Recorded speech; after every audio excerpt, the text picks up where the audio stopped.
Anthony, we can skip the Not My Beat imaging. Jason's here, Wizards alum, Jason Smith, with us to break down everything that's happened. Anything and everything. There's craziness that is happening right now. There's so much happening. So let's say if we were hanging out on the last day of the season. I was like, hey, man, you're going to have a new GM. You're going to have a new team president. Brad's going to be traded. Kristaps is going to be gone.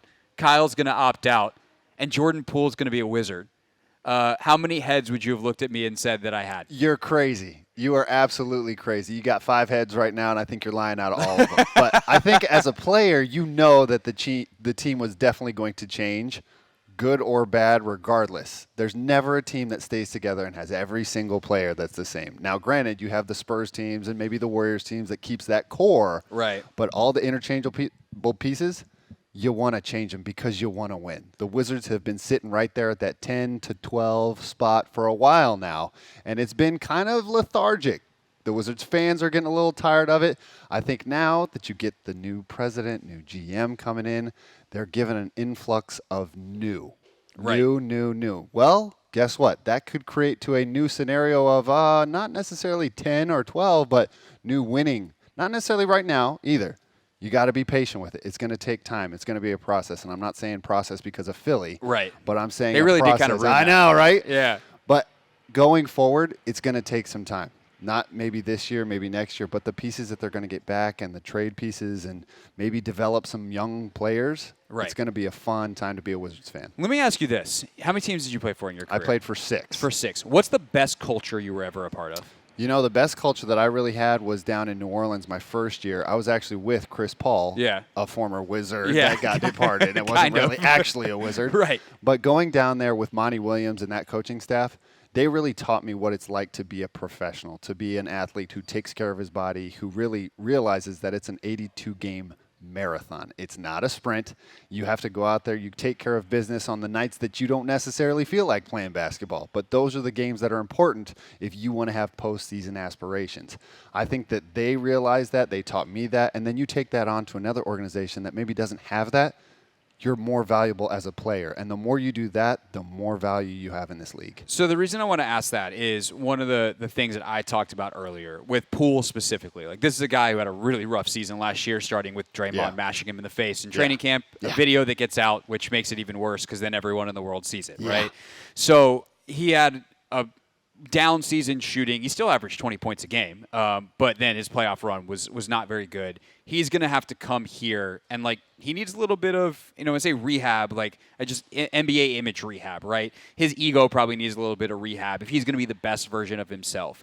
So if you're Michael Winger at the top of the organization, Will Dawkins at his level at GM, and then Wes is the coaching staff, what are the things that you think they need to put in place around a guy like Poole to make sure that he does grow, to build a culture like you had in New Orleans? Well, it all depends on going with the coaching staff of building around Jordan Poole, or if he is just another piece that you want to build together with the entire organization rising. I think with Jordan Poole, he's a tremendous talent in this league. Yeah. He can score. And I'm asking that with, like, whether he's here for the long term or you're just trying to build him up to trade him a year from now. Well, right? I think that you keep him for the long term. He's a young asset. He's a very talented offensive player, but I think that really troublesome locker room over in Golden State where you had to deal with Draymond, he's an alpha. Absolutely an alpha. And you try and go against that as a young player. Granted, he is supremely talented, but you try and do that against a championship alpha dog who is the catalyst of the team over there, it's not going to bode well for you. And it becomes, we squashed that beef in the locker room, but as the season progresses, you still kind of have that awkward moment of, like, there was still moments, even in the playoff run that they had, where Jordan would kind of blow off Draymond, and you kind of see those subtleties. Now, granted, I wish I could be there, a fly on the wall at the games, and those are the things that I wish I could see day in, day out with the team here at hand with the Wizards. Those little subtleties of, like, all right, who's vibing on the team or who's not vibing on the team. That's what I think kind of progressed to either Jordan was going or Dre was going. Now, you saw Draymond opt out of his contract. Right. Granted, you think, okay, maybe he's just trying to get more years. He's getting a little bit older. He wants to maximize his earning potential. Now, with Jordan, that was a tough situation, especially with the new GM coming in for the Warriors. He's saying, you know what? We were right there on the cusp of doing a back-to-back championship.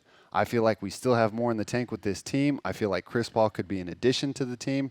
They've said that they want to make sure that they keep him around. They don't feel like waiving him or cutting him. Yeah. So I love think that that fit, by the way. Absolutely. You keep Chris Paul in the mix, a veteran person who hasn't necessarily won everything, but he's gotten right there. If he can stay healthy, he could be a very big difference maker for them. He's the kind. We haven't talked about the Golden State side of this yet, so I'll do this real quick. Oh, there's lots of sides to this, baby. I love just having basketball people and nerding out for real quick. But hey, do you want to add a super hyper competitive dude who's got the highest basketball IQ in the last 20 years in the league to Golden State? Yeah, I do. I'm interested in that. Absolutely. And he also attacks areas on the floor that they haven't traditionally attacked, which is very interesting for Steve Kerr to kind of figure out do you push Chris to be a little bit more of a three-point shooter? How much do you play him with the other guys?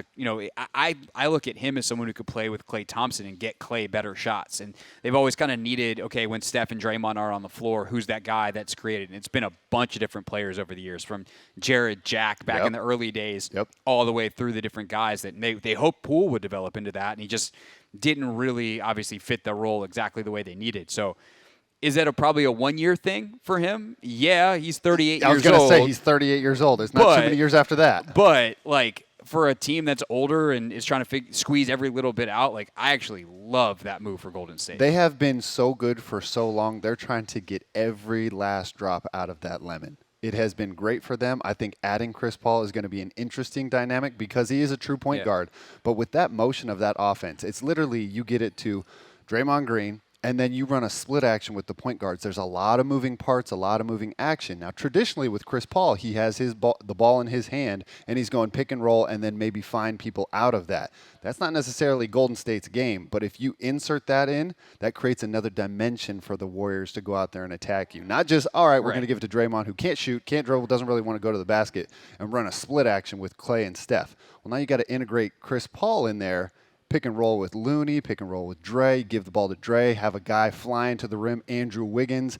There's so many possibilities that make that team even more dangerous now. I also look at hey, Jonathan Kuminga. Oh, my gosh, yes. We're going to bring in Tyson Chandler to teach you what to do. Yep. And you're going to go to Chris Paul pick and roll school. And you're going to have two different offenses. You're going to have the Steph, Klay, Draymond offense. And then when the second unit comes in, gives them something else in the playoffs to kind of a slow it down type of thing. There's so much they can do with him.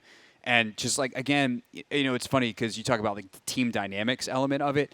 A lot of times you bring in young players to kind of keep it fresh, right? Yeah. You can't actually run the same unit back every year. You need someone who's hungry. Yep.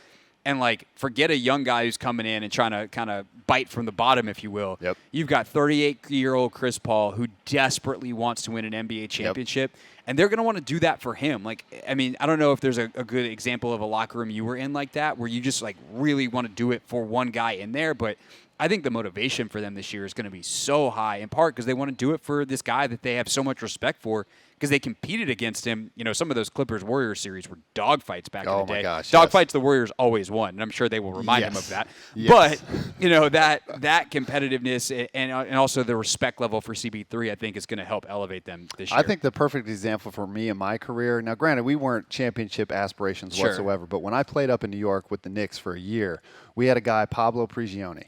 Oh, yeah. Old, beyond old, but he kept his body in shape. I didn't think we'd have a Pablo Prigioni reference on the show today, but I'm here for it. Let's go. So having him, you always loved it when he was in the game, because he was that guy, kind of that Alvarado for the younger crowd of hiding in the corner and getting the full court steals and getting layups or creating for your teams. He didn't want to score the ball whatsoever, but he wanted to make his teammates around him better.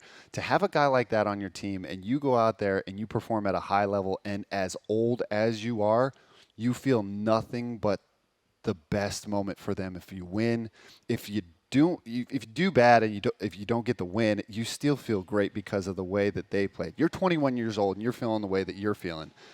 To see a 35, 36, 38-year-old man go out there and do the same thing and see what it takes out of his body on a nightly basis on the flight, how he's icing his knees, his shoulders, he's icing everything just to go out there and compete at the highest level. And you're coming in as a rookie or a second-year, third-year guy, and you see that, it really makes you realize, hey, this is a profession now. This is my career. If I take care of my body, I want to be like that. Yeah. And I think he can portray that to the young guys. And he's done that throughout his entire career. Whenever they said, oh, we're going to write Chris Paul, if we're going to send him to Houston, made the team better. Yep. Send him off even again to 15 Oklahoma to 20 wins City. a year better. and say, oh, this team has a .08 chance to make the playoffs. Yeah, they made the playoffs. It's great. Yeah, it's incredible the way that he literally 15 to 20 wins a year. It's crazy. Yes. I will say, whenever you said Pablo Prigioni, in my head is Mike Breen going, Pablo Prigioni, just one of the New York best, Knicks announcer, baby. one of the best like New York names, Pablo, and just Oh, yeah. so good, so good. Oh, yeah. Sticks, always good to see you, buddy. Absolutely. Thanks for coming on. We got to do this more, baby. Yeah, We got to do this Done. more. I can And- talk basketball all day just like you. You want come in studio literally anytime you want. Let's do it. All right, Jason Smith, everybody, sticks with us here on the Hoffman Show. More of your calls next on the Team 980. What's up, kiddos? It's your boy Clinton Yates from ESPN. It's the Hoffman Show on the Team 980. Tell your mama I said what's up.